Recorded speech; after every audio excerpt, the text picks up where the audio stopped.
자, 창세기 24장 28절부터 36절까지 천천히 또박또박 잘 읽으시겠습니다. 시작. 소녀가 달려가서 이 일을 어미 집에 고하였더니 리브가에게 오라비가 있어 이름은 라반이라. 그가 우물로 달려가 그 사람에게 이르니 그가 그 누이의 고리와 그 손의 손 목걸이를 보고 또 그 누이 리브가가 그 사람이 자기에게 이같이 말하더라 함을 듣고 그 사람에게로 나아감이라. 때 그가 우물가 약대 곁에 섰더라. 라반이 가로되 여호와께 복을 받은 자여 들어오소서. 어찌 밖에 섰나이까? 내가 방과 약대의 처소를 예비하였나이다.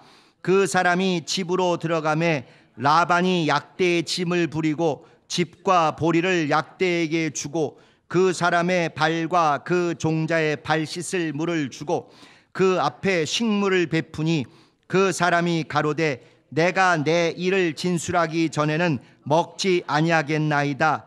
라반이 가로되 말하소서. 그가 가로되 나는 아브라함의 종이니이다.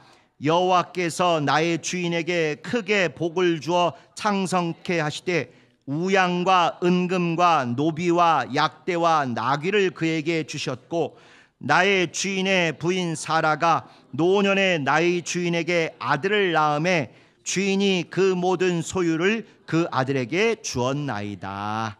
아멘. 푸짐해요. 읽고 난 느낌이 뭔가 푸짐합니다.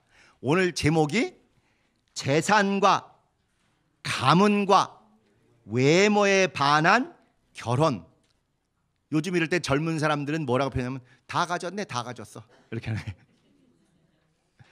여기 신앙 있어요, 없어요? 제목에 없잖아요.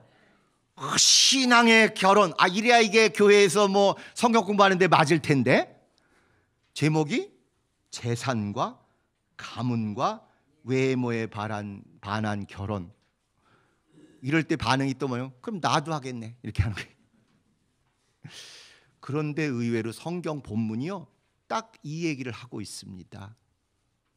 그래서 오늘 우리 모두의 이야기이기도 하지 않습니까? 믿음의 배우자를 얻어야 된다, 믿음의 가정을 이루어야 된다 하는데 정작 제목은 믿음은 빠져 있고 재산의 결혼, 가문의 결혼, 외모의 결혼, 이렇게 돼 있어요. 오늘은 그래서 리브가라는 여인과 이삭이 결혼하게 되는 그런 얘기입니다. 아브라함과 이삭과 야곱과 요셉 중에 고 이삭.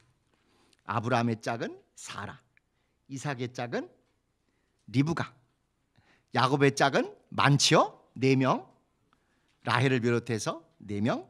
그 다음에 요셉은 이름이 안 나와 있는 애굽의 어떤 여인, 귀족 상류층. 이렇게 됐습니다. 그래서 여러분, 이 이삭의 부인 리브가 하면 뭐 떠오르는 거 있으세요? 리브가 남은 인상. 워낙 우리가 구약에는 마음밭이 깨끗하잖아요. 아주 순결하잖아요. 저는 떠오르는 게 딱 하나요. 야곱이 아버지 속여서 축복 사기칠 때 공범 내지는 사주범. 야야야야, 엄마가 다 알아서 해줄게. 예? 너는 그냥 내가 시키는 대로만 해. 해가지고 금방 부엌에 가서 아빠 입맛에 제일 잘 맞는 소스와 재료와 특히 아빠가 달짝지근한 거 좋아하면 거기다 두반장도 좀 이렇게 딱 쳐주고 아니면 물엿도 쫙 이렇게 깔아주고 매콤한 거 좋아하면 청양고추 좀 쓸어주고 쫙 입맛에 맞게 이렇게 해가지고 시간을 단축해서 아빠 코 밑에 딱 갖다 주니까 아빠가 홀딱 먹고는 기분 좋아서 축복을 팍팍 해줬어요, 야곱에게. 그래서 나중에 들통나니까 엄마가 또 나서서 뭐라 그러죠? 저주일랑은 내게 다 덤태기 씌우고 축복은 네가 다 가져라. 대신 여기 있으면 칼부림 나게 생겼으니 어디로 토끼라고요? 저 외갓댁, 자기가 왔던 그 외갓댁으로 빨리 토껴라. 그러면 머지않아 금방 우리가 다시 만날 수 있을 것이다 했는데 그 머지않아가 몇 년 지났다고요? 20년.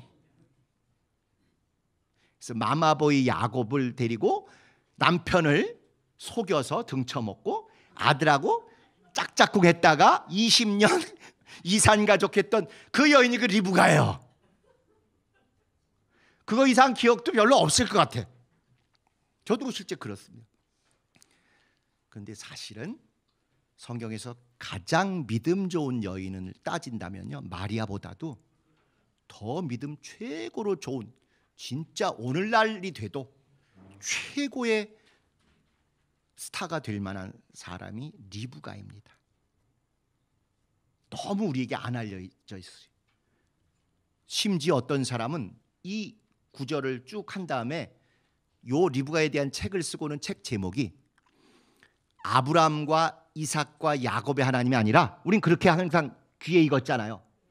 아브라함과 리브가와 야곱의 하나님. 그러와서 생각해보면 여러분, 이삭에 대해서 뭐 생각나는 거 없으시잖아요. 한번 어려서 모리아산에 가서 죽을 고비 넘긴 거 하고, 나중에 아들에게 속아서 사기당해가지고 축복 잘못 배달한 거, 그거 이외에는 뭐 특별히 믿음의 대단한 일을 했다는 게 기억나는 거 없으시잖아요. 그런데 리브가는 엄청난 사건들이 많았습니다. 특별히 오늘 우리가 읽을 이 24장은요, 창세기에서 제일 긴 장이에요. 얘기가 제일 길고 자세하게 나와 있고요. 여기 최고의 주인공이 리브가예요. 리브가. 아브라함도 아니고 사라도 아니고 이삭도 아니고, 오히려 세 주인공이 있었는데 아브라함을 대신해서 와서 규숙감, 아브라함의 며느리감, 이삭의 아내감을 보러 온 그 늙은 종, 이름은 안 나오는데 과거에 예를 비춰보면 이 사람이 다메섹 출신의 엘리에셀일 것 같아요. 그 종이 주인공이고, 또 여주인공이 이 리브가고, 그 다음에 또 얘기가 재밌으려면 남주 여주 말고 또 누가 있어야죠? 조연 중에 어떤 조연? 악역이 있어야죠. 영화나 드라마가 뜨려면 악역이 찢어 죽일 만큼 연기를 잘해야 그게 막장 드라마라 그러면서 확 뜨잖아요. 아주 얄밉고 아주 두고두고 이게 정말 거슬리는 라반, 리브가의 오빠인 라반이 또 등장. 이 세 사람이 나오는, 그러니까 제일 긴 이야기인데 오히려 주된 주인공들은 다 빠지고 종, 라반, 그리고 이 리브가가 나오는 그런 이야기입니다. 그러면서 참 이게 진짜로 결혼이 무언가를 성경 전체에서 가장 잘, 누구 만나고 눈이 맞고 왔다 갔다 하고, 그 다음에 서로 상견례하고, 그 다음에 결혼식하고, 그 다음에 어떻게 하고 다 나와 있는 그런 예예요. 자, 무슨 내용이 있는지 우선 개요부터 먼저 보실까요? 개요 1. 아브라함이 이제 나이가 늙어서 약 140살이 됐어요. 그러니까 이삭이 몇 살 됐다는 거예요? 40살쯤 됐다는 거죠. 놓쳤어요. 그래가지고 아브라함이 급하게 이삭의 아내를 구하러 종을 저 먼 고향으로 보냈어요. 약 800km에서 한 1000km, 그러니까 한 2달가량을 걸어가야 되는 그런 거리예요.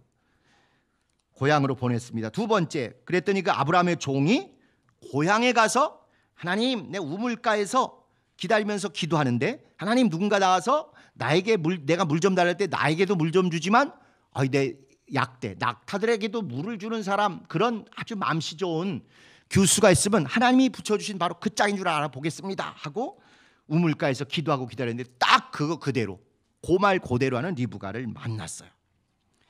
그러니까 그 아브라함의 종이 또 리브가에게 여차저차 해서 얘기를 했더니 리브가가 또 막 집에 가가지고 그 얘기를 전달합니다. 3번, 아브라함의 종이 그래서 리브가의 집에서 리브가의 가족들을 만났어요. 부두엘이라는 아빠와 또 오빠인 이 라반을 만났어요.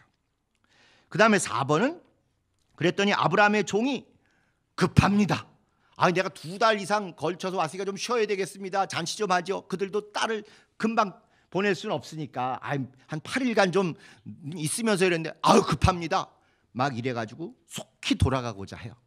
그러니까 나중에 리브가도 결단을 하죠. 그래서 5번 보면 리브가도 결단해서 돌아오는데, 돌아오는 길에 집에 꼴이 나기 전에 들판에서 나와 있었던 이삭을 맞아가지고 짝짝꿍이 돼서, 그래서 엄마가 사시던 천막에 들어가서 신방을 꾸미고 그 다음에 이제 부부가 되었노라 그런 이야기입니다. 아니 표정들이 별로 안 설레시네. 저는 실제로 지금도 주례하러 가든지 하객으로 가든지 결혼식장 가면 설레요.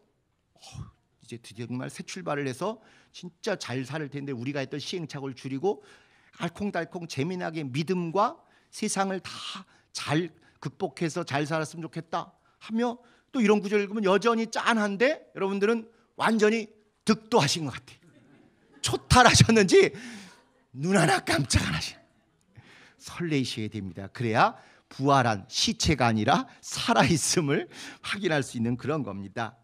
자, 질문 한번 보시죠. 질문. 아브라함이 이삭의 아내를 구하러 먼 고향까지 사람을 이렇게 보내서 이렇게 어려운 일을, 자세한 일을 쓴 의도가 도대체 뭘까요? 시간이 많아서? 아니면 뭔가 한 맺힌 게 있으니까? 과거에 실패한 게 있으니까 내 절대로 이번엔 실패하지 않겠다 하고 하는 거예요. 과거 언제 실패했을까? 기억나시는 분이 계시겠죠? 첫 아들 하갈을 통해서 낳았던 이스마엘이 그냥 그 동네 가나안 땅에 있는 여자를 훅 만나가지고 지들 멋대로 이렇게 살고 이러다 보니까 영 믿음도 안 들어가고 또 자기들과의 관계도 좋지 않은 걸 보고 땅을 쳤을 거예요. 하나님이 가나안 땅을 주시겠다고 했지만 그게 나와 내 후손에게 주신다고 했는데 나 때까지는 어떻게 버티겠는데 아니 저렇게 해가지고 저게 되겠나? 그러니까 내 아들도 잘 키워야 되지만 진짜 이게 믿음이 복식 경기 아닙니까? 복식. 부부 같이 꼭 해야 되는 복식 경기이기 때문에 며느리가 좋아야 된다. 사실은 며느리 믿음이 더 대단하다는 걸 우리는 수십 년 신길동에서 다 겪은 거 아닙니까? 그렇기 때문에 다른 데 말고 내 고향 바다나람에 가서 거기서 꼭 내 친족 중에서 가문과 배경과 인품을 알만한 그런 사람을 데리고 와라 하고 보낸 거예요. 이게 이렇게 이스마엘이 실패를 했기 때문에 그리고 진짜 자기가 하나님께 부름받아서 가족 친척 다 버리고라도 순종하고 결단할 정도가 돼야 일이 이루어진다는 것을 아브라함 평생 체험했기 때문에 적어도 그 정도 테스트를 이길 만한 여인이 있어야 내 다음 때에 이루어질 수 있겠다 해가지고는 그 무리한 일을 시킵니다. 그래서 이 과정을 자세하게 아까 보셨지만 맨 끝이 67절까지 있어요. 분량의 아들 창세기 그 큰 긴 책인 창세기 중에도 제일 긴데 여기에 그렇게 자세하게 이 일을 써놓은 것입니다. 자, 두 번째 환도뼈 그래 가면서 꼭 거기서 좋은 교수를 중간에 아무나 데려오면 안 되고 내 고향에 가서 내 친척 중에서 좋은 믿음의 기술을 데리고 오라 하고 종을 보냈더니 종이 못 만나면 어떡하고 만약에 안 온다면 어떡하고 막 여러 가지 어려움을 얘기를 하니까 꼭 해야 된다. 네가 할 수 있는 최선을 다해야 된다. 그리고 그거 하겠다고 맹세해라 하고는 또 아브라함의 환도뼈 아래에 손을 넣고 그 종의 손을 넣고 맹세해요. 아니 우리처럼 이렇게 착하고 이러면 되는데 환도뼈에 손을 넣고 맹세한다. 환도뼈가 창세기에 몇 번 나오잖아요. 다른 데도 나오고. 그래서 환도뼈가 어디냐 하니까 사람들이 이렇게 허리 여기쯤 어디라고 생각하는 사람도 있어요. 왜냐하면 야곱이 씨름할 때 환도뼈를 쳤더니 그 다음에 다리를 절었다. 근데 다 그게 남자 급소를 얘기하는 것입니다. 남자 성기. 왜냐하면 지금 창세기 내내 제일 중요한 게 후사가 생길 것이냐 안 생길 것이냐, 자녀가 태어날 것이냐 안 태어날 것이냐, 이게 제일 중요하잖아요. 그래서 하나님 만난 표, 언약을 맺은 표를 어디다 한다고요? 거시기에다 하잖아요. 할례. 그게 음란하거나 저속한 생각이 아니라 그들은 하나님과의 관계 아주 정확한 겁니다. 내가 믿음 있으면 좋은 자손 나오는 것이고 믿음 없으면 단절되거나 하나님을 대적하는 자손이 나올 수 있다. 이러는 거예요. 그러니까 맹세할 때에도 꼭 후손을 걸고 맹세하는 거예요. 지키면 후손을 하나님이 복을 주실 것이다. 안 지키면 후손 끊어진다. 그래서 야곱도 아니 누가 한 번에 남자 어디 걷어차가지고 잭도 못 두고 무너질 수 있는 급소가 한 군데밖에 더 있습니까? 그래서 씨름할 때 야곱도 거기 맞고 나가 떨어진 것이고요. 또 우리 그런 얘기 알잖아요. 레위가 아브라함의 허리에 있었다. 허리라는 게 그냥 돌려 얘기한 것이고 여기서 나오는 게 아니고요. 급소 여기서 씨앗으로 나오잖아요. 이제 다 그런 얘기들을 완곡하게 표현하는 것입니다. 그래서 이렇게 너 이 약속을 지키면, 네 할 일을 다 직분을 잘 감당하면 우리 집안도 그렇고 너희 집안도 그렇고 자손이 계속 하나님 책임지시지만 그거 신실하지 않게 중간에 포기하면 끝장난다는 뜻으로 맹세를 할 때 꼭 환도뼈에 남자 급소에 넣고 그렇게 맹세를 하는 거예요. 이들은 진짜 목숨을 걸고 하는 그런 맹세인 것이죠. 자, 3번. 우물가에서 이제 리브가를 만날 때 아까 말씀드린 대로 그 수백 킬로, 한 800km에서 1000km 되는 거기를 간 다음에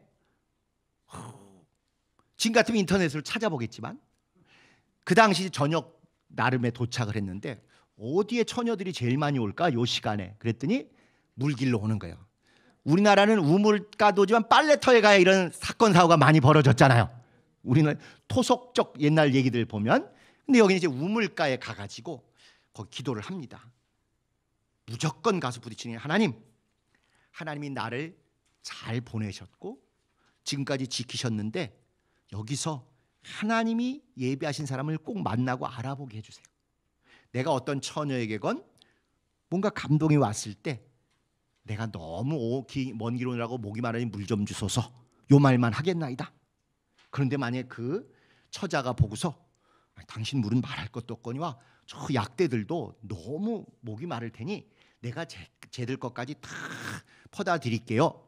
이렇게 이야기를 톡 하는 처자가 나오면 그 사람이 하나님이 보내셨고 하나님이 예비하신 사람임을 알아보겠습니다. 이렇게 얘기해가지고 우물가에 가서 앉아서 기도하고 기다렸어요. 몇 주 전에도 한번 말씀드린 것처럼 우물가가 생활로 봐도 생활의 중심지, 여인들의 중심지. 그러나 또 한편으로는 영적으로 또는 종교적으로는 여인, 생명, 출생, 근원 이런 것이기 때문에 또 영적으로도 의미가 있는 곳입니다. 그러니까 어느 하나만이 정답이 아니라 이 두 개가 다 포함된 데가 우물가요. 그래서 있는데 여러 처녀들이 온 중에서 왠지 리브가가 눈에 딱 띄었겠죠. 그래가지고 종이 물 좀 주소서 했더니 나그네인 그대에게 드리는 것 말할 것도 없거니와 저 약대에게도 다 주겠습니다. 이래서 깜짝 놀랐어요. 야, 이게 맞는가 보다. 그런데 이 종이 믿음도 있고 지혜도 있다 보니까 거기에 머물지 않고 혹시 어느 댁 어느 교수신지, 우리 조선시대 같으면 이제 부채로 쫙 가리고 했을 테인데 그랬더니 아브라함의 동생인 나홀의 손녀딸입니다. 나홀이 부두엘을 낳고 부두엘이 난 딸이옵니다. 이렇게 딱 얘기하니까 아야 소리도 못하고 와 이거구나. 우리 하나님께서 나를 얼마나 절묘하게 이 먼 길까지 인도하셔야 딱 맞이해서 내가 원하는 징표대로 그 입에서 그런 얘기가 나왔고 행동이 나왔을 뿐만 아니라 가문을 물어봤더니 자기 친척에게서 찾아오랬는데 바로 그 형제 집안이더라. 너무너무 신기해가지고 하나님이 인도하셨다 확신해가지고 이게 또 말로만 때우면 안 되잖아요. 귓거리, 코골이, 그 다음에 금팔찌. 대충 오늘날 계산으로 하면 현재 금값이 그냥 천정부지죠. 그래서 옛날 시가로는 나오는데 요즘으로 치면 1000만 원 이상을 현장에서 앵겼어요. 물 몇 개 퍼주고 지금 1000만 원 이상 챙겼습니다. 믿음이 좋은 사람이요. 아니면 됐습니다. 이럴 것 같죠? 아유 그냥 입이 벌어지고 너무 좋아가지고 팍 가서 또 집에 가서 이제 보고를 한 거예요.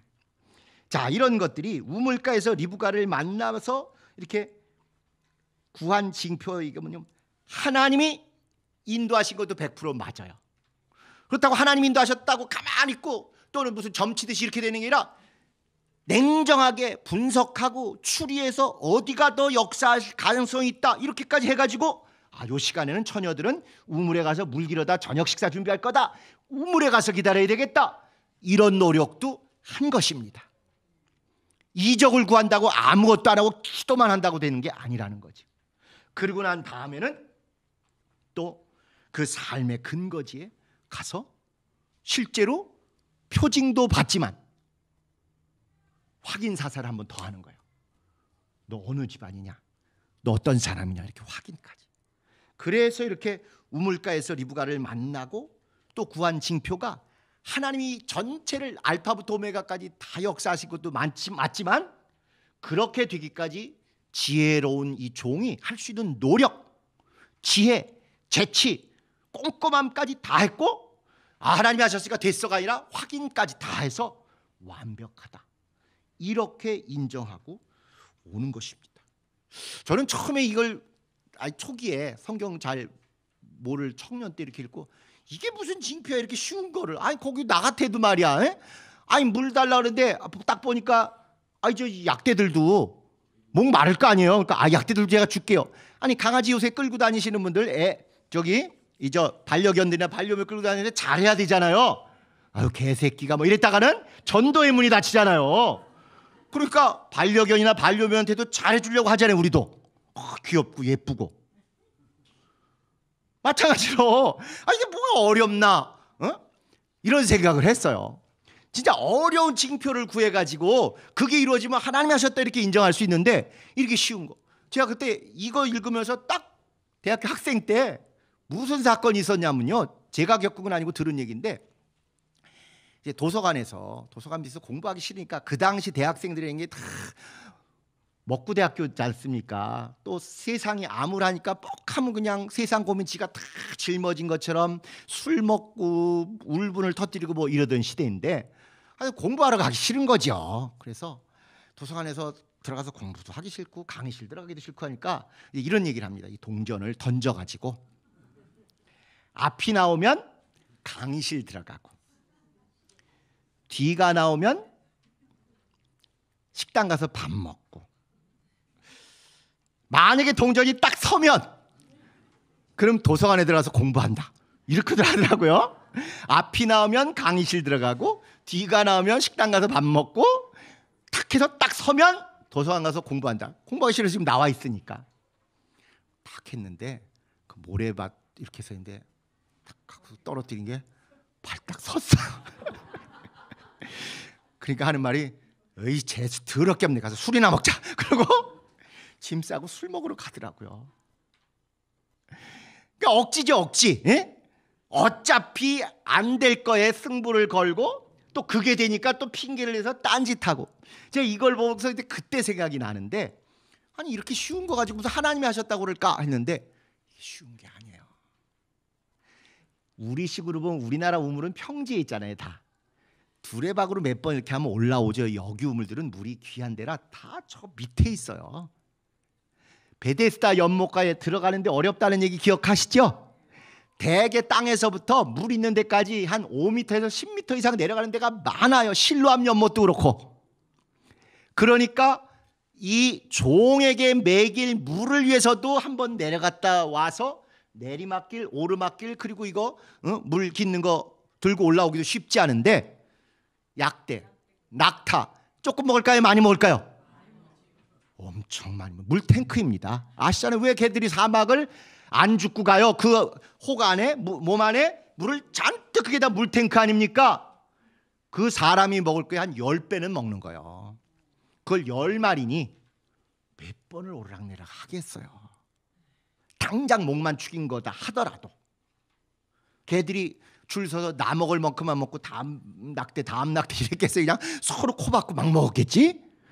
그러니까 그걸 제안하고 시키지도 않았는데 부탁하지도 않았는데 내가 그렇게 하겠습니다 하는 게 이게 쉬운 일이 아니었더라고요. 게다가 이렇게 집안 조사까지 해봤더니 확실히 믿음의 가문인 것까지 드러난 게 될 것이면서 굉장히 이적을 구한 셈이 이적을 동전이 바닥 쓰면 그때 뭐 하겠다만큼이나 이적을 구한 거예요. 이게 자 4번 종이 리브가의 손에 금폐물을 들려보낸 이유는 아니 이렇게 좋은 관계를 이렇게 하면 믿음에 주님이 역사하셨는데 가마 감동으로 다 끝나야 되잖아요. 근데 가마 감동만에 의지하지 않고 뭐까지 더한 거예요? 물질까지 더해 주는 거예요.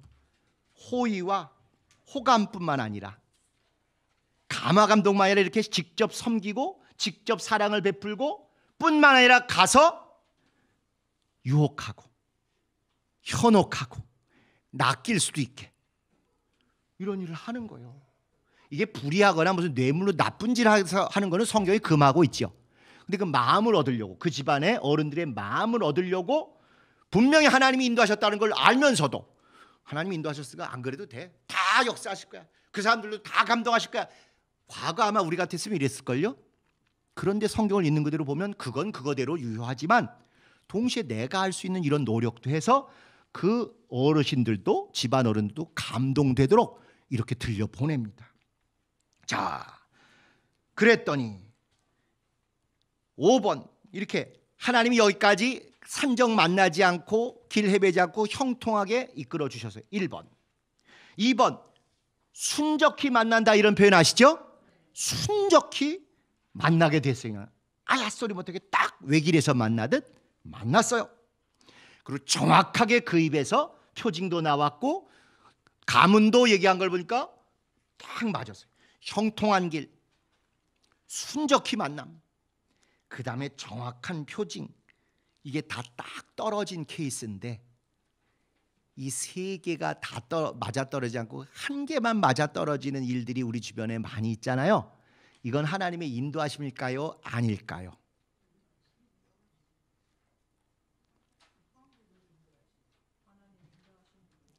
이거 다 안 맞아도 인도하심입니다. 세 개 중에 아무것도 안 맞으셔도. 우리는 점하고 기도하고의 차이를 그런 데서 느끼셔야 돼요. 점은 미래에 이런 일이 있을 것이다. 그래서 꼭꼭 현상에만 집착을 하잖아요.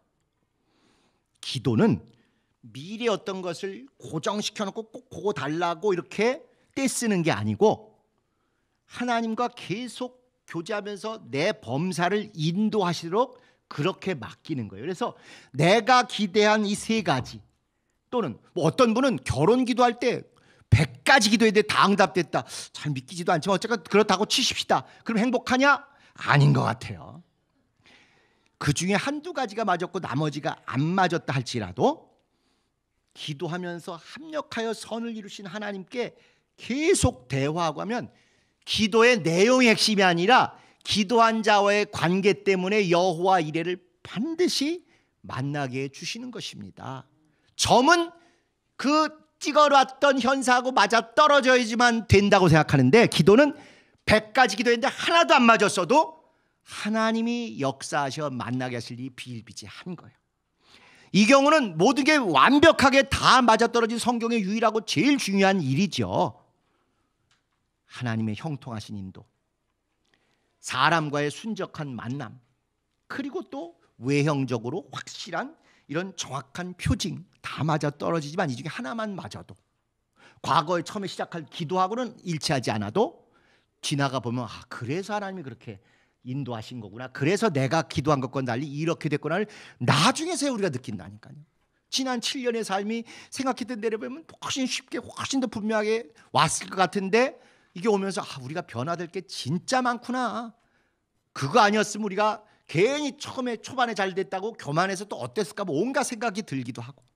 그래서 한 가지만 맞아도 하나님이 인도하실 뿐만 아니라 하나도 안 맞아도 기도하면서 그분과 같이 온 길이면 이게 최고의 인도하심이라요. 이게.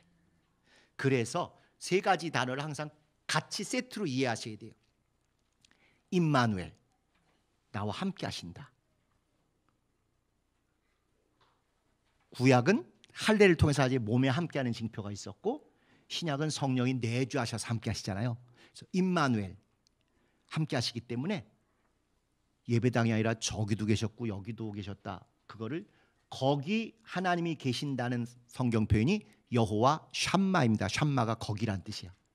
여호와가 거기 계신다.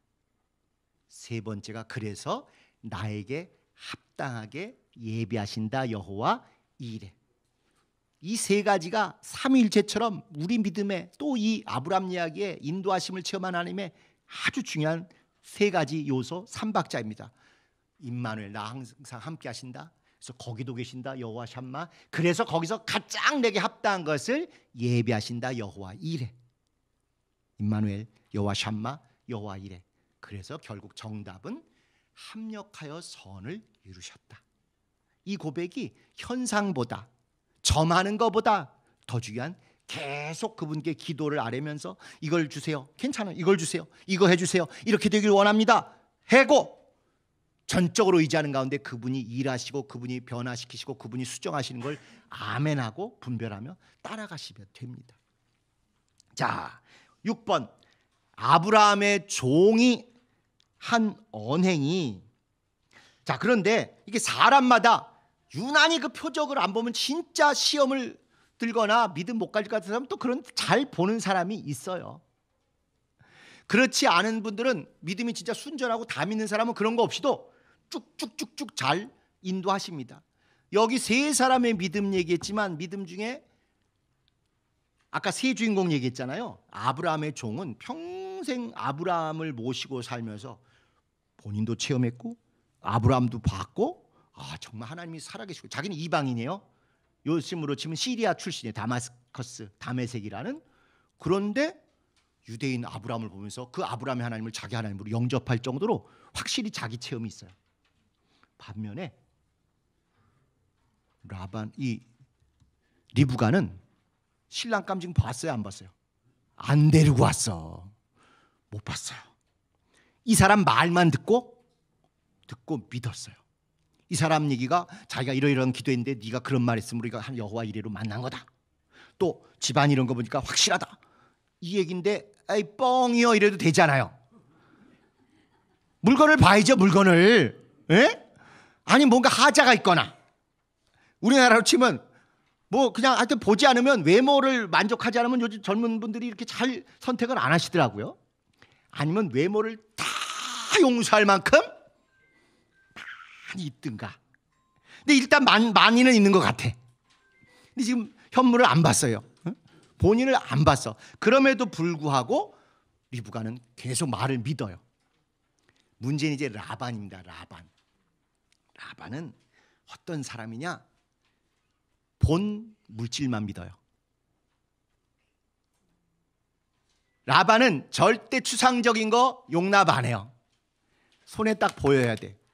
그래서 라반은 자기 여동생이 집안에 우물가에다가 서둘러 지금 돌아오는데 무슨 얘기한 것도 들었지만 뭐가 먼저 눈에 띈 거예요? 코골이와 손목걸이, 맷돈쯤 되는 이런 거 일금 약 대략 그냥 한 1,000만 원치든 챙겨 갖고 온 거에 눈이 벌어졌는데 그보다 더 벌어진 게 있어요. 뭘까요? 약대 10마리. 약대 10마리가 왜 그렇게 그의 눈을 잡았을까요? 지금으로 치면 약대가 뭐 같아요? 자동차. 포니, 티코, 아니면 리무진? 리무진이죠. 도라쿠보다 더 큰, 완전히. 요즘 젊은이 치면 슈퍼카. 그거에 뿅 간 거예요. 물증이 뭐냐? 자, 우리가 아까 읽은 구절 중에 30절 보면 이런 표현이 있어요. 그가 라반이 그 누이의 고리와 그 손의 손목걸이를 보고 금에 확 눈이 띄었어요. 또 그 누이 리브가 그 사람에게 자기가 이체 말하더람을 듣고 그 사람 진짜인가 확인하러 갔어요. 갔는데 제일 먼저 눈에 띈 게 뭐냐면 나감이라 때 그가 우물가 약대 곁에 섰더라. 아니 우물가에 있더라 하면 충분해. 그런데 우물가 옆에 리무진 10대와 함께 서 있더라. 슈퍼카 10대 앞에 딱 있더라. 안 넘어갈 친정 있으면 나와보라 그래. 에? 아니 사기꾼들일수록 그런 거 이렇게 딱 몰고 다니잖아요. 야 타. 에? 요즘은 그 얘기 아니고 우리 야타족 알지 않습니까? 오렌지족. 슈퍼카 10대 몰고 나타난 거예요 지금. 리무진 그냥 그랜저가 아니에요. 에쿠스가 아니에요. 제네시스가 아니에요. 포르쉐, 람보르기니 이런 거 10대. 그럼 한 번으로 끝났느냐? 그 듣자마자 31절에 라반이 뭐냐? 라반이 그러는데 여호와께 복을 받은 자요. 복이 무슨 신령해? 지금 여기 복이 뭐예요? 쩐이잖아요. 쩐. 차, 재산. 성경의 복은 이거예요. 일단 자꾸 우리가 너무 신령하고 영적인 건데 당연히 있어요. 그러나 그들의 입에서 전에 제가 그런 말씀 드렸잖아요. 결혼식이나 장례식 때 밑에 구자 번호 알려주고 그 옆에 무엇을 전하실 곳? 마음 전하실 곳. 거기에 전 전하실 곳 이런 거 한 번도 못 보셨죠? 마음 전하실 곳이잖아요. 마음만 보내면 되잖아. 그런데 거기 마음만 보냈다 하면 어떻게 돼요? 후환이 뒤끝이 굉장히 커요. 비록 추상적인 단어 같은 마음 보내실 것들이 있지만 그 얘기는 곧 신사임당의 마음을 보내야 되고 세종대왕의 마음을 보내야 되는 것입니다. 그게 히브리적 사고예요. 복을 받았다 하면 반드시 이렇게 눈에 보이는 물질이 있고 재산이 있고 장수가 있고 자녀가 많고가 복이에요. 그러니까 여기다 아주 허구만, 제가 얘기했잖아요. 하나님을 묘사할 때마다 우리 똑같은 말로 얘기했지만 여기는 부를 때마다 다 달라요. 그런데 여호와께 복을 받은 자요.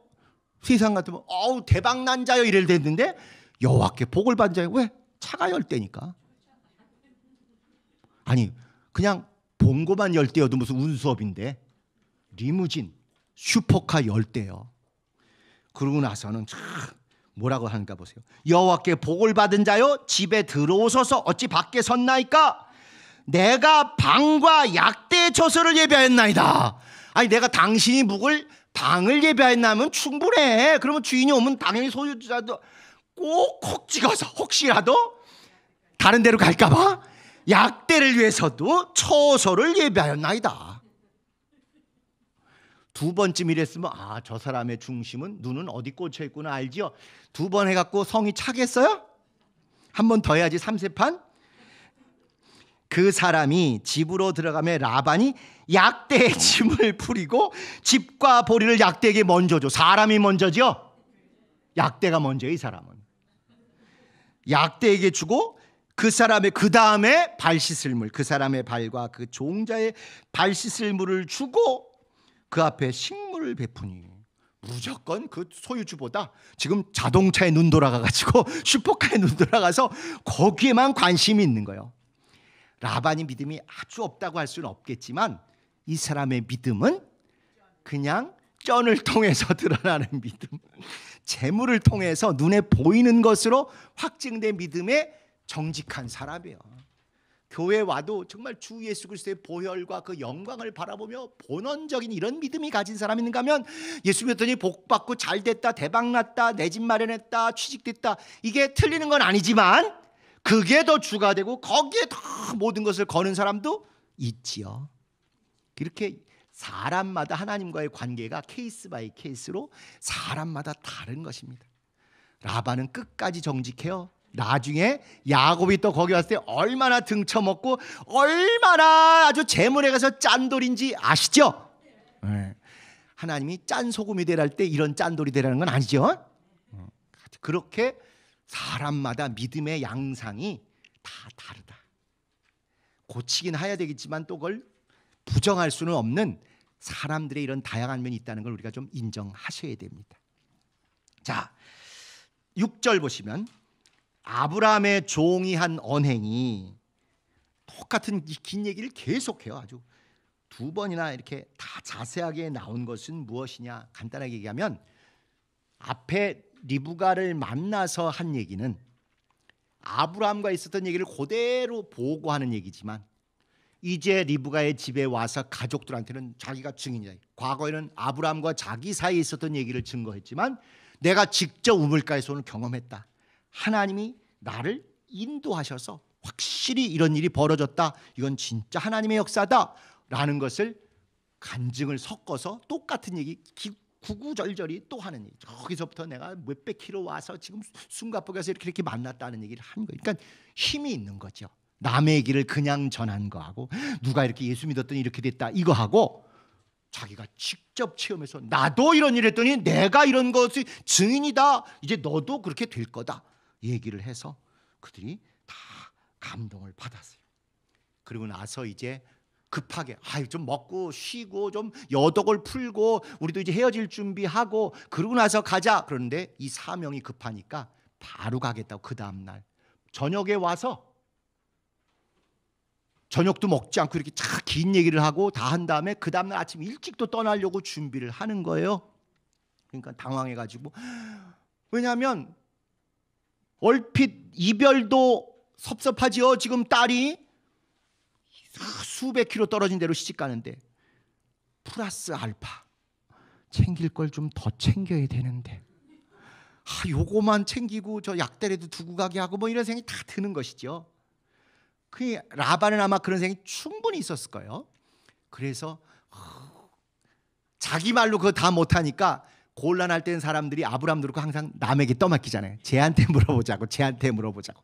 그러면 그 리브가한테 물어보십시다.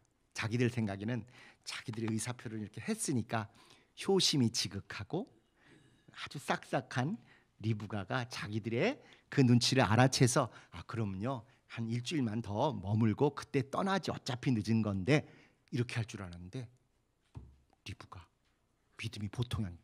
가겠나이다. 지금 당장 가겠나 해서 라반 더 이상 못 챙기고 보내주게 됐어요. 그래가지고 그 리브가가 이제 오게 되는데,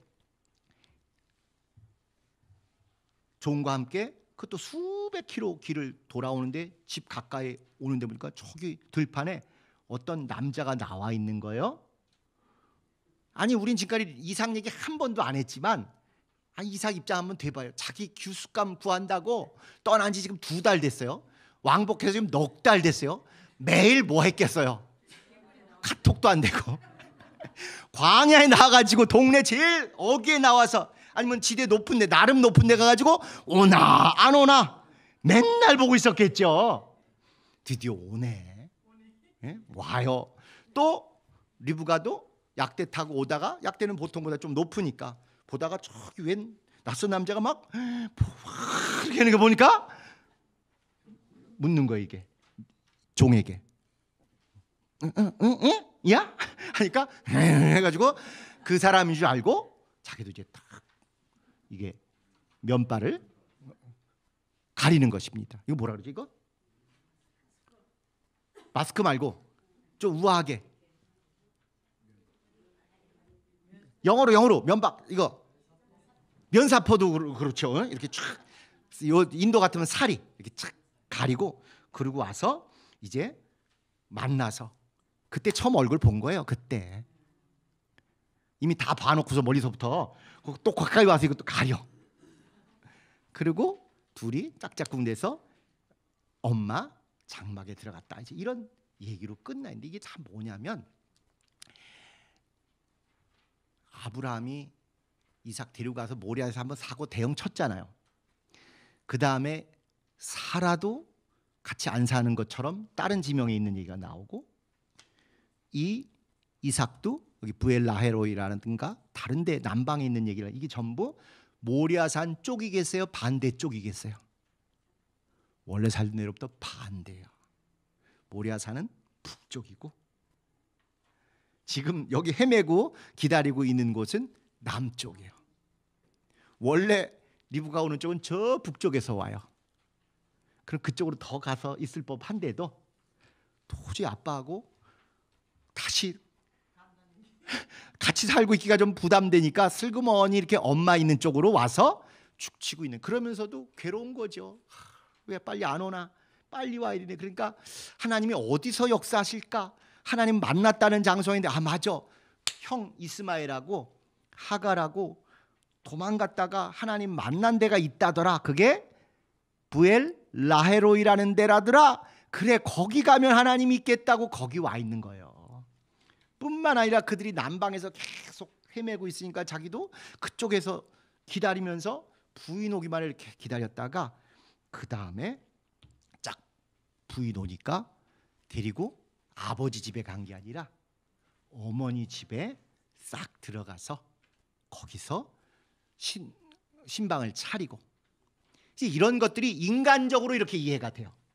또 사건적으로 이해가 돼요. 그러나 영적으로 이것만이 다가 아니라 더 중요한 것은, 이제 드디어 하나님의 역사를 담당하는 주인인 아브라함과 사라의 시대가 끝나고 아브라함의 상속자인 이삭이 족장이 되고, 사라의 상속자인, 왜 그 집에 들어가면 그 집 장롱 열쇠 다 받는 게 결국 권위를 다 이어받는 거잖아요. 시어머니의 이불, 장롱 다 이어받듯이 그 장막을 다 통째로 이어받아서 이제 여자 주인이 된 게 리브가가 됐다. 그것을 보여주는 것입니다. 아니나 다를까 23장에서 사라가 이미 죽었어요. 그리고 25장 가면 아브라함이 2주 후에 죽습니다. 아니, 한 달 후에 죽습니다. 그런 딱 중간에 세대가 바뀌는 걸 보여주려고 24장에 사라의 죽음을 대치하는 새로운 여주인공인 리브가가 이렇게 사라의 장막에 들어가서 모든 것을 기업으로 물려받는 걸 하고요. 그 다음에 아까 우리가 읽은데 어마어마한 얘기가 나와 있습니다. 36절 마지막에 뭐라 그러냐면 35절에 재산 얘기를 이렇게 해요. 다시 라반에게 우리 얼마나 부자인지 알려주겠다고 그러면서 여호와께서 나의 주인 아브라함에게 크게 복을 주어 창성케 하시되 우양과 은금과 노비와 약대와 나귀를 그에게 주셨습니다. 완전 재물 대박입니다. 그런데 아들이 10명이면 10분의 1밖에 못 받잖아요. 그렇죠? 혹시라도 그런 오해를 하실까 봐 36절엔 나의 주인의 부인 사라가 노년에 나의 주인에게 아들을 낳음에 외아들입니다. 독자예요. 주인이 그 모든 소유를 그 아들에게 주었나이다. 외동아들 상속자라 다 갔습니다. 그러니까 영적으로도 아브라함의 그 영적 권세와 부요가 이삭에게 다 넘어왔을 뿐만 아니라 재산도 다 아브라함 받은 복이 다 이삭 거예요. 안심하지 마세요. 다 리브가 겁니다. 이삭 거는 결국 리브가 거니까 그렇게 해서 결국 아브라함의 믿음과 아브라함의 복이 이삭에게, 사라의 믿음과 사라의 복이 리브가에게 다 넘어왔다는 것을 얘기합니다. 한 시대가 저물고 그 다음에 이렇게 복과 은혜가 점점 더 다음 세대로 넘어가요. 이 얘기 들었을 때 라반 마음이 어땠겠어요? 우와, 이게 웬 대박이냐. 사실은 외아들이고 돈 많다는 얘기 하나 듣고서 그것에서 사고를 지금까지 친 여자가 하나 있긴 합니다. 우리 가까운데. 어쨌거나 이렇게 해서 라반은 현재 눈에 보이는 은금 패물뿐만 아니라 리무진 10대, 슈퍼카 10대도 받겠다. 게다가 얼마나 더 많은지 재산 내역도 들었겠다. 게다가 더 좋은 건 외아들 유일한 상속자, 나이도 엄청 많아서 머지않아서 꽥하고 다 물려받겠다. 이 결혼식에 난 반대일세. 이런 사람 있어요, 없어요? 없어요. 그래서 오늘 제목이 믿음의 결혼식이긴 한데 재산과 가문과 심지어 처음엔 안 받지만 이제 나중에 와서 확인하니까 괜찮은 남자거든요. 외모에 다반한 모든 게 다 갖춰진 결혼을 드디어 이루었다 하는 것입니다. 다 가진 연놈들이 만난 거, 요새 젊은 사람들이 하는 얘기로 치면 그럼 이게 희망스러워요, 절망스러워요? 여러분 보시기에 그러세요? 여러분 댁엔 다 이게 있나 보죠? 희망으로 보시기에 저는 읽는 순간 아니 가문도 미미해, 외모도 저보단 좀 낫지만 그렇다고 그거 좀 그래, 재산은 뭐 이건 완전 빵, 이거 뭐 어떻게 우리는 결혼을 해야 되나? 아, 이게 조금 거시기 하지요. 사실 기도해서 하나님이 이적으로 안 만나게 해주시면 사실은 쉽지 않은 것입니다. 그런데 이 와중에 결국은 이 모든 것이, 모든 기독교인들이 이런 식으로 결혼해야 된다 하면 우린 절망이죠. 뭐 특히 우리처럼 한창 재산을 축적하고 준비해야 될 때 오직 교회 위해서만 수십 년 헌신하고 아이들에서 일체 준비를 안 했던 우리들은 절망 중에 절망 아니겠습니까? 후에 하나님께서 역사하실 걸 반드시 믿기도 하지만 이건 오히려 이걸 알고도 양보한 우리의 믿음과 우리의 헌신을 하나님께 고백할 수 있는 우리의 좋은 간증이 되고요. 그 다음에 오히려 예수 그리스도와 우리와의 관계를 돌아보는 가장 중요한 그런 표본이 되기도 합니다. 자, 요약을 한번 보시면 아브라함의 종은 신의, 끝까지 약속과 사명을 지키는 신의와 그 다음에 지혜와 아주 그때그때 센스 있고 지혜 있게 처신했고, 그 다음에 결단, 가야 됩니다. 저 여인 맞습니다 하는 결단을 다하여 리브가를 데려오는 임무를 완수했다. 리브가는 또 신앙과 성품이 다 좋았다. 듣는 순간 아멘 했잖아요. 성품도 내가 당신만 선대할 게 아니라 약대들도 물을 주기, 이렇게 친절하고 현숙한 여인인 거 알았어요. 그래서 이렇게 선대도 하고 선물도 받고, 이런 걸 통해서도 신앙과 성품이 인정받았을 뿐만 아니라 나중에 보니까 결단하고 바로 결혼으로 꼴이라는 걸 봐서도 진짜 믿음과 성품이 다 확증되었다. 요약 3번, 이삭과 리브가의 결혼 이야기는 오늘날 서구 기독교식 결혼식의 모형이 된다. 보세요. 아버지 아브라함이 여기 있고 여기 있다고 칩시다. 아버지 아브라함이 여기 있고, 그 다음에 아버지를 대신해서 신부를 데리러 간 종이 있고, 그 다음에 신부가 여기 있어요. 멀리 가서 데리고 오는데 아버지 집에까지 안 가서 중간에서 신랑을 맞아서 신랑에게 신부를 인계하고 이가 어머니 장막으로 들어가요. 그리고 엄마 아빠에게 가는 얘기인데, 오늘날 결혼식이 원래 서구 결혼식이 그랬잖아요. 신랑이 일단 먼저 들어가서 있지요. 기다리고 아버지와 같은 존재인 주례자가 있고, 그 앞에 신랑이 가 있어요. 주례자보다 앞에. 그런데 이제 신부 아버지가 신부를 쫙 데리고 들어와서 중간에 내려와 가지고 데리고 가서 아버지에게 가서 결혼식 완성하고 아버지 집에 가고, 이게 딱 요 그림이다. 요 그림.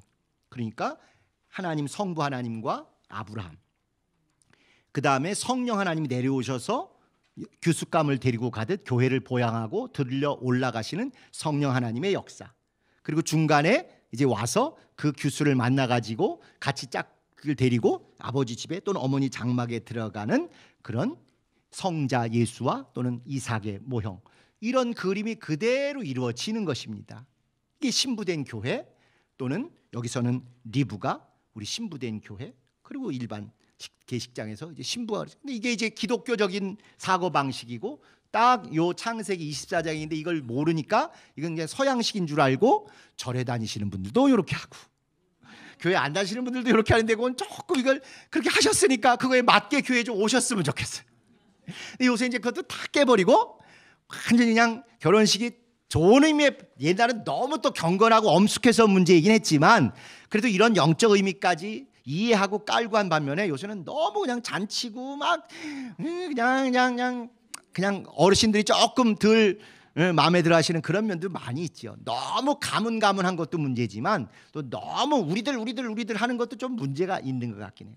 자, 이렇게 해서 이제 예수 그리스도와 교회의 관계, 그분이 성령이 내려오셔서 교회를 공중에 들어 올리시면 공중에서 신랑 대신 예수 만나서 혼인잔치하고 잠깐 내려왔다 가지만 아버지 집에 가고, 이런 것들이 벌어집니다. 저장, 믿음은 하나님과 사람과 재물의 삼각관계를 잘 이해하는 것에 비례한다.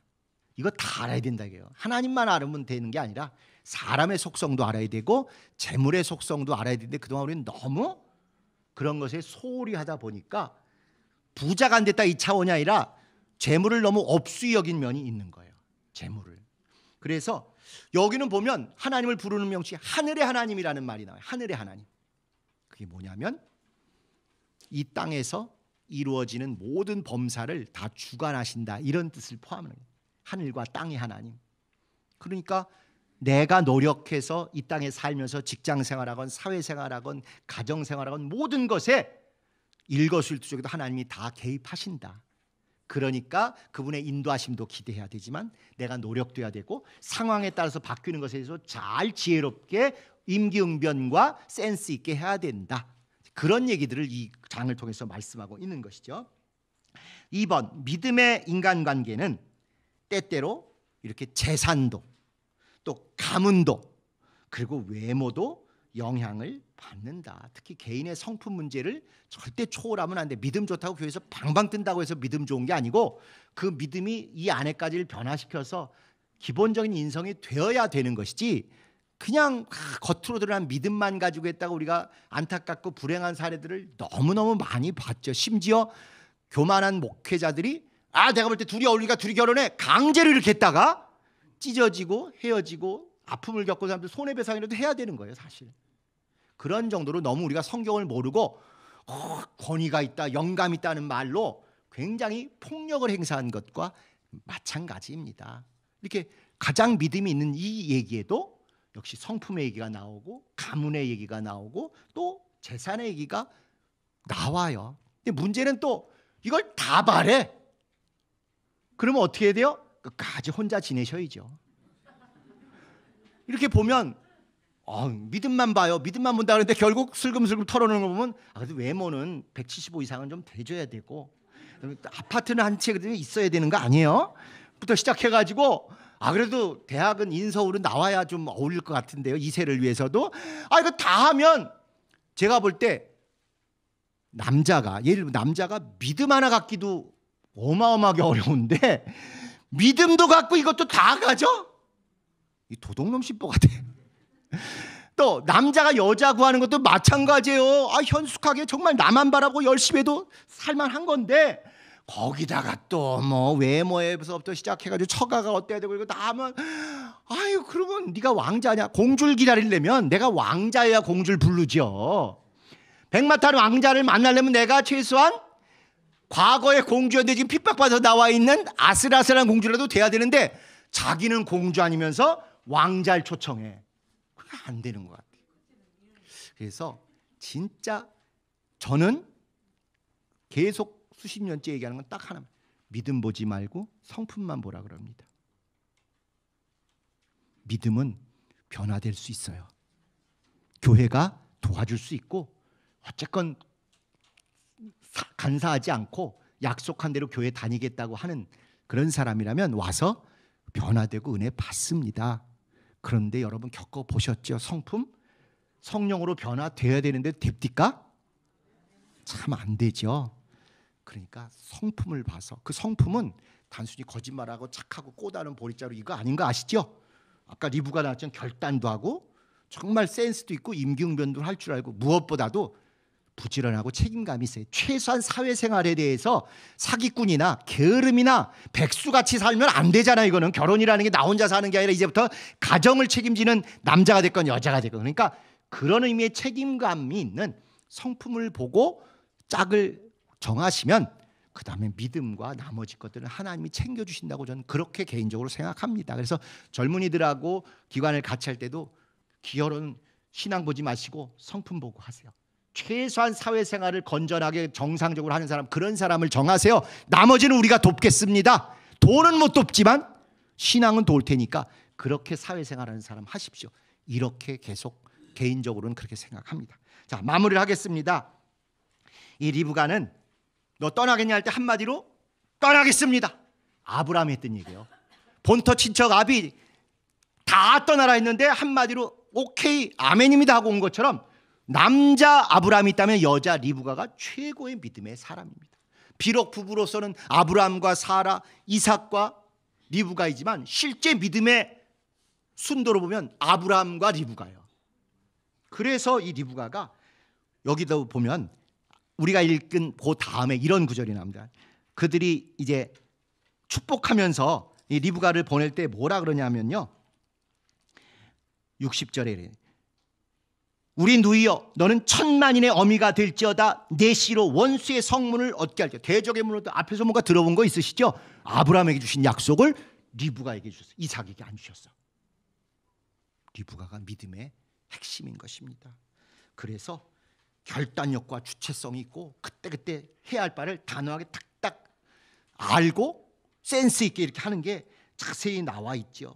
또 야곱 축복 나중에 우리가 볼 때도 리브가가 얼마나 대단한, 아까 제가 일부러 좀 부정적인 쪽으로 묘사를 했습니다만 전혀 그렇지 않습니다. 그래서 하나님이 자손의 미래에 대해서 예언 신탁한 사람은 리브가뿐이에요. 야곱과 에서에 대해서 성경에서 남자나 이런 게 아니고 리브가에게만 자손의 미래를 예언하고 신탁했어요. 그러니까 그가 책임을 가지고 그렇게 주도적으로 한 것입니다. 선을 넘은 게 아니에요. 또 아브람과 사라는 어떻게 태어난지 얘기 없어요. 그러나 22장에 리브가 태어난 얘기는 기록되어 있어요. 들성물은 나무다 이거야. 하나님의 남자 아브람의 대를 이어서 진짜 믿음 좋은 사람은 리브가라는 거예요.